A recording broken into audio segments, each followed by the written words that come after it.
ఇవాళ అడగక తప్పట్లా కొన్ని 100% సీటు మీదే జనసేన పార్టీలో అని చెప్పి ఏ విధంగా మీరు సీటు కోల్పోవడం జరిగింది? నేను జనసేన టికెట్ నేను ఆశించిన మాట వాస్తవం. టికెట్ 100% నాదే అనుకున్న మాట కూడా వాస్తవం. ఏం జరిగిందనేది ప్రజలందరికీ తెలుసు. మీరేమో ఎమ్మెల్యే కాదు, ఎంపీ కాదు, ఎమ్మెల్సీ కూడా కాదు, ప్రభుత్వ నిధులు లేవు.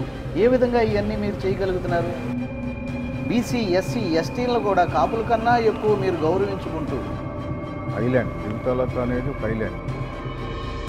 రాజకీయంగా నేను ఆలోచించాను. నేనేదో ఒక కులాన్ని ప్లాట్ఫారం కాదు.